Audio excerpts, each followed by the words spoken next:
The wind had teeth. It howled across the frozen tundra, gnawing at Daniel Reed's exposed skin, cutting through his thick coat like knives of ice. He had been walking for what felt like an eternity, each step dragging him deeper into exhaustion. His breath billowed out in thick white clouds, disappearing into the endless stretch of white that surrounded him. He glanced over his shoulder. Nothing. Just the vast, featureless expanse of snow and ice. Still, the feeling wouldn't leave him. He wasn't alone. He had felt it for days now, an unshakable presence just beyond his line of sight. At first, he told himself it was paranoia, his mind playing tricks on him after days of isolation, the hunger and cold twisting his thoughts. But then he saw it, a shape in the distance, a shadow against the snow. A wolf. It wasn't close, not yet, but it was there, watching, waiting. Daniel shivered, but not from the cold. The first time he saw the wolf, it was barely more than a dark blur against the white horizon. A trick of the light, he had told himself. Nothing more than his exhausted mind making shapes out of the endless void. But as the hours stretched on, the shape remained. It never approached. Never made a sound. It only watched. Daniel pressed forward, trying to ignore the prickle of unease crawling up his spine. He had bigger problems. His supplies were dwindling, his water frozen solid in his bottle, his body growing weaker by the hour.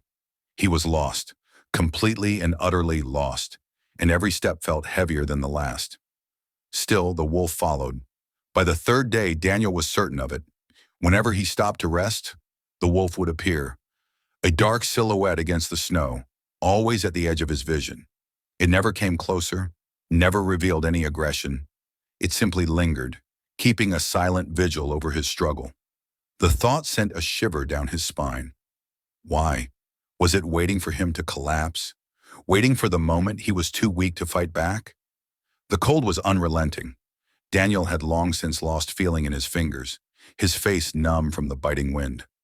His boots, once sturdy, were now frozen stiff, and each step sent a dull ache up his legs. He had miscalculated. What was meant to be a simple hike had turned into a nightmare of survival. His map was useless in the shifting landscape of snowdrifts and ice, and he had long since lost any sense of direction. His rations were gone. The hunger gnawed at his stomach, a deep, insatiable pain that left him lightheaded. He wasn't going to make it, and yet the wolf remained, that dark shape, always just beyond reach. Watching, waiting. Daniel tried to ignore it, tried to keep moving, but his body was failing him. The exhaustion was too much. His limbs felt like lead, his vision blurring. And then finally his body betrayed him. His knees buckled. The world tilted sideways, and he collapsed into the snow. The cold hit him like a hammer. The moment his face pressed into the ice, his body screamed in protest, his muscles spasming as the last remnants of warmth fled from him. He tried to move, tried to push himself up, but his arms refused to obey. Panic clawed at his mind. This was it. This was how it ended. Alone in the middle of nowhere, buried beneath the snow, his body nothing more than another frozen corpse lost to the tundra. And then through the haze of exhaustion and fear, he heard it. Footsteps, slow, deliberate, crunching through the ice. Daniel forced his eyes open, his breath coming in short, ragged gasps. The wolf was standing in front of him, closer than ever before. Its fur was thick, dark against the endless white, its yellow eyes locked onto his. For the first time, Daniel saw it up close. It was massive, a lone predator, built for the brutal cold, its muscles rippling beneath its thick coat. A killer. His heart pounded, his fingers curled weakly in the snow. He had no strength to fight, but the wolf didn't attack. It didn't bare its teeth. It simply watched.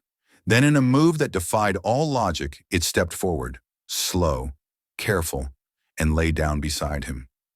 Daniel's breath hitched as the wolf's body pressed against him. Warmth. The heat from its thick fur bled into his frozen skin, chasing away the bitter chill that had seeped into his bones. He didn't understand. Wolves didn't do this. Predators didn't protect. They hunted. Yet as his body trembled from the cold, the wolf remained beside him, its steady breathing lulling him into a fragile, dreamlike state. For the first time in days, he felt something other than pain. He felt safe. Time blurred.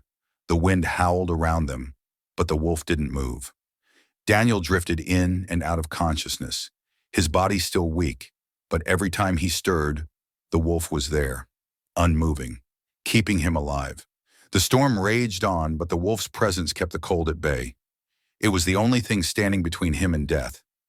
And somehow, impossibly, it had chosen to save him. When Daniel finally woke, the sky had cleared. Pale sunlight broke through the clouds, casting a golden glow over the tundra, and the wolf was still there. It rose to its feet as Daniel sat up, shaking the frost from its fur. Its golden eyes met his, and for a moment they simply stared at each other. Man and beast, hunter and hunted, but not enemies. Not anymore. Daniel's limbs ached, his body still weak, but he could move. The wolf didn't leave. It walked beside him, guiding him through the frozen wasteland. When he stumbled, it waited. When he stopped to rest, it stayed close. It was leading him, not to his death, to safety. Hours passed, and then, on the horizon, smoke. Daniel's heart leapt. A cabin. He pushed forward, every muscle screaming in protest. He was going to make it. But when he turned to the wolf, it was standing still, watching. Their eyes met one last time. Then without a sound, the wolf turned and disappeared into the tundra. Daniel was found days later, barely alive but recovering. When he told his rescuers what had happened, they didn't believe him. A wolf, protecting him, guiding him? Impossible. But Daniel knew the truth. Not all predators hunt. Some protect, and some stories are never meant to be believed.